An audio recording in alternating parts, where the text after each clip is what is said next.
जोहार सभी के। आज आप जानते हैं कि आज रांची में हेमंत सोरेन का 60-40 ना चलतों की नीति को लेकर भारी विरोध हुआ, जिसमें पुतला दहन किया गया। तो उसमें पुतला दहन में हम हेमंत सोरेन सरकार से कहेंगे कि इस प्रकार से नीति बनाइए कि ना तो हाई कोर्ट में चैलेंजिंग होगा, ना तो सुप्रीम कोर्ट में चैलेंजिंग होगा। अगर आपको नहीं आता है तो मैं अपने तरीके से बताता हूं कि क्या होना चाहिए, जिसके हाई कोर्ट और सुप्रीम कोर्ट में चैलेंजिंग नहीं होना चाहिए। सबसे पहले एक करिए कि सबसे पहले परिभाषित कीजिए कि झारखंडी कौन है। झारखंडी को परिभाषित करने के लिए जहां जैसा सर्वे है उस आधार पर लागू कीजिए। जैसे मान लीजिए अगर गिरिडीह में 1908 में सर्वे हुआ है तो 1908 को शामिल कीजिए। अगर बोकारो में 1932 में शामिल हुआ है तो 1932 को शामिल कीजिए। अगर कोल्हान में 1964 में सर्वे हुआ है तो 1964 को शामिल कीजिए। इस आधार पर पहले झारखंडी को परिभाषित कीजिए कि झारखंडी है कौन। मान लीजिए 100 लोग हैं तो 100 लोग को हम पहले परिभाषित करेंगे ना कि कौन बिहार का है, कौन गुजरात का है, कौन महाराष्ट्र का है। उसी तरह से पहले परिभाषित कर लीजिए कि झारखंडी कौन है, और परिभाषित करने के लिए सर्वे को आधार मानिए। कहाँ तक? 1964 तक। उसके बाद 2-3 कॉलम उसमें जोड़िए। पहला कॉलम जोड़िए कि एक हो गया सर्वे, दूसरा हो गया खतियान, तीसरा हो गया आपका भूमि संबंधी दस्तावेज, चौथा हो गया भाषा और पांचवा हो गया संस्कृति। इस आधार पर परिभाषित कीजिए कि झारखंडी कौन है। जब झारखंडी परिभाषित हो जाएगा उसके आधार पर नियोजन बनाइए। नियोजन किस प्रकार का? देखिए, भारत में जो राज्य हैं आंध्र प्रदेश और तेलंगाना, अपने स्पेशल प्रोविज़न 371D के तहत क्या किया है कि सी और डी के नौकरियों में 100% रिजर्व किया है। हम 100% की मांग नहीं करते, हमारे लिए 90 या 95% ही रिजर्व कीजिए। ठीक है, तो इस प्रकार का नियोजन नीति बनाइए। और ऑफिसर का पद जो है उसमें 75 या 80% हमारे लिए यानी झारखंड के बच्चों के लिए रिजर्व कीजिए, जो हाईकोर्ट और सुप्रीम कोर्ट में चैलेंजिंग नहीं होगा। पहला कॉलम हो गया। ये खतियान के आधार पर परिभाषित हो गए, भूमि संबंधी दस्तावेज के आधार पर परिभाषित हो गए, भाषा के आधार पर परिभाषित हो गए, संस्कृति के आधार पर परिभाषित हो गए। अब बचता है, जब ये परिभाषित हो जाने के बाद स्थानीय नियोजन नीति बन गया तो नियोजन नीति में कॉलम जोड़िए। क्या जोड़िए नियोजन नीति में कॉलम? कि भाषा को एक बैरियर के तौर पर लागू कीजिए। जैसे आप अगर महाराष्ट्र में नौकरी करना चाहते हैं तो आपको मराठी आना होगा, आप गुजरात में नौकरी करने जाते हैं तो आपको गुजराती जानना होगा, आप अगर बंगाल में नौकरी करना चाहते हैं तो आपको बंगाली जानना होगा, आप अगर उड़ीसा में नौकरी करने जाते हैं तो आपको वहाँ का उड़िया जानना पड़ेगा। हम जब उड़िया की नियोजन नीति को पढ़ रहे थे तो उन्होंने क्या किया है कि वहाँ क्या किया है कि उड़ीसा सरकार ने अपने लोगों के लिए 95% नौकरियाँ जो है वहाँ उड़ीसा के लोगों के लिए रिजर्व किया है। साथ में से 5% ओपन छोड़ा है। 5% ओपन में भी वो एक भाषा का बैरियर लगा दिया है। भाषा का बैरियर में ये बोला गया है कि उन्होंने 3-4 कॉलम जोड़ा है। क्या क्या जोड़ा है? पहला लिखा है कि he she must to able read write and speak Odia language, यानी आपको पढ़ना, बोलना, लिखना और जानना होगा ओडिया लैंग्वेज, तभी आप उड़ीसा में नौकरी कर सकते हैं। दूसरा क्या बोला है कि आपको अगर ओडिया में अगर जान भी ले रहे हैं तो आपको ओडिया उसी इंस्टीट्यूट से पास करना होगा जिसने ओडिया सरकार ने जिस इंस्टीट्यूट को मान्यता दी है। दूसरा कॉलम जोड़ा है। तीसरा कॉलम जोड़ा है कि आपको वहाँ का 7th क्लास आपको कम से कम ओडिया लैंग्वेज में पास करना होगा, तभी आप नौकरी ले सकते हैं। उसी तरह से हमारा झारखंड में जो है 5 जनजातीय और 4 क्षेत्रीय, 5 जनजाति यानी संथाली, मुंडारी, कुड़ुक और हो रखड़िया, और 4 क्षेत्रीय भाषा मतलब खोरठा, कुड़माली, नागपुरी और पंच परगनिया। इनको भाषा के आधार पर बैरियर लगाइए। अगर खोरठा, कुड़माली, नागपुरी, पंच परगनिया ये भाषाएं कोई जानता है तभी यहाँ नौकरी ले सकता है, अगर नहीं जानता है तो यहाँ नौकरी नहीं ले सकता है। तो बैरियर लग जाएगा। अब बैरियर लगेगा, जो ये भाषाएं जानेंगे वही नौकरी ले पाएंगे। अब तीसरा बैरियर क्या लगाइए कि जो आपके जो नीति बनाए हैं उसमें हम देख रहे थे कि कार्मिक विभाग का सचिव जो थे वो बोल रहे थे कि यहाँ के जो मैट्रिक इंटर के नियोजन नीति को हटा दिया गया है और भाषा, संस्कृति और रीति रिवाज को भी डिलीट कर दिया गया है, जो एकदम कतई गलत है। हम किसी आधार पर मैट्रिक और इंटर को तो मान सकते हैं कि अगर ख़त्म कर दिया गया तो कुछ हद तक सही है, लेकिन आप उसकी भाषा, संस्कृति और रीति रिवाज को डिलीट, ये नहीं कहा कि हटा दिया गया, नहीं, डिलीट कर दिया गया, ख़त्म कर दिया गया, मतलब वो कभी भी सिलेबस में नहीं आ सकता।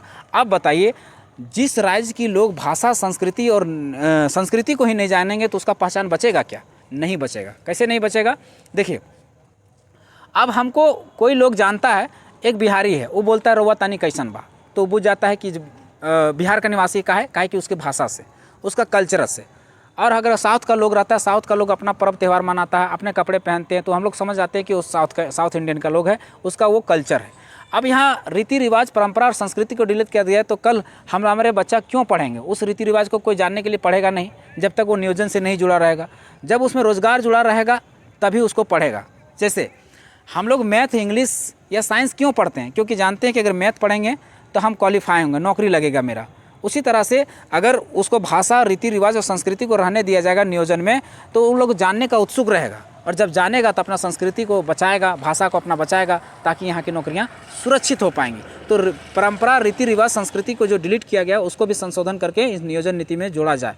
क्या है कि हर राज्य ने अपना परंपरा, रीति रिवाज और संस्कृति को मान्यता दी है। अगर इस प्रकार के जिस आधार से हम बता रहे हैं उस आधार पर स्थानीय नीति और नियोजन नीति अगर परिभाषित होता है, अगर बनता है, तो कहीं भी हाई कोर्ट और सुप्रीम कोर्ट में कभी भी चैलेंजिंग नहीं होगा, इसका मैं गारंटी दे सकता हूं।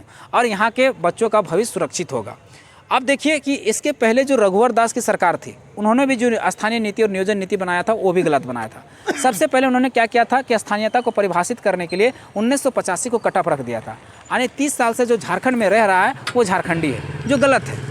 क्योंकि हमारे लोग भी महाराष्ट्र गए हैं, गुजरात गए हैं, वो 50 सालों से 100 सालों से रह रहे हैं, लेकिन वहाँ की सरकार जो है वहाँ की स्थानीयता नहीं देती है और ना देगी और नहीं भी देना चाहिए। तो फिर हम झारखंड में 30 सालों में कैसे दे देंगे? तो उसको एक पैमाना तय करना चाहिए कि 1964 के सर्वे तक जितना भी लोग है वो झारखंडी है, ऐसा होना चाहिए। उसके बाद भाषा, संस्कृति, रीति रिवाज, ये चीज़ें होना चाहिए। देखिए आज उसका रघुवर दास का भी नीति फ्लॉप हो गया। उसके बाद उन्होंने, रघुवर दास ने नियोजन नीति लाया, किसका 11-13 जिला में बांट दिया, दोहरी नीति को ला दिया। देखिए उसका भी नियोजन नीति हाईकोर्ट गया, फिर सुप्रीम कोर्ट गया, फिर खारिज हो गया। 3 साल उसको बनाने में लगा, समय किसका बर्बाद हुआ? यहाँ की युवा पीढ़ी का बर्बाद हुआ, और बाद में वो जाके हाई कोर्ट, सुप्रीम कोर्ट में खारिज हो जाता है। अब हेमंत सोरेन सरकार की बात करते हैं। इन्होंने जब अपना सरकार बनाने की बात रही तब कहा था कि 1900 हम जैसे ही हमारी सरकार बनेगी हम 1932 के आधार पर स्थानीयता को परिभाषित करेंगे, उसके आधार पर नियोजन नीति बनाएंगे और यहाँ के झारखंड के लोगों को यहाँ नौकरी मिलेगा। लेकिन ये सरकार जितना भी कार्य कर रही है सब तो यहाँ पर एकदम क्या बोलते हैं, झारखंड विरोधी कार्य कर रही है। झारखंड विरोधी कार्य कैसे है कि आप देख ही रहे हैं कि स्थानीय नीति में किसको माना, कोई कटअप नहीं, 2016 की नीति को डाल दिया, जिसमें से 100 में से 60 सीट झारखंड के लिए और 40 सीट बाहर के लिए, जो पूरा भारत में कहीं नहीं है। उसके बाद भाषा का जो बैरियर था उसको भी हटा दिया गया। यहाँ पर हिंदी, इंग्लिश, संस्कृत, उड़िया, उर्दू, बांग्ला, ये सारे चीज़ भाषाओं को शामिल कर दिया है। आप जानते हैं कि हिंदी राष्ट्रीय भाषा है और क्या बोलते हैं, उर्दू और इंग्लिश अंतर्राष्ट्रीय भाषा है, और बंगाली बंगाल का भाषा है, उड़िया उड़ीसा की भाषा है। तो ये भाषाएं यहाँ क्षेत्रीय भाषा कैसे हो सकती है? उन भाषाओं को यहाँ शामिल कर दिया गया। अब जो हिंदी पढ़ने वाले पूरा भारत से आएंगे, इंग्लिश पढ़ने वाले तो और भी इंग्लिश मीडियम के साउथ के लोग भी आएंगे, उर्दू पढ़ने वाले भी पूरा भारत से आएंगे, बंगाली पढ़ने वाले बंगाल से आएंगे, उड़िया पढ़ने वाले उड़ीसा से आएंगे। तो किसकी नौकरियां खाएंगे? यहाँ के बच्चों के लिए, झारखंड के बच्चों के भविष्य को बर्बाद करेंगे। और जब संस्कृति और रीति रिवाज को डिलीट कर दें, इसमें कैसे क्षति होगा आप समझिए।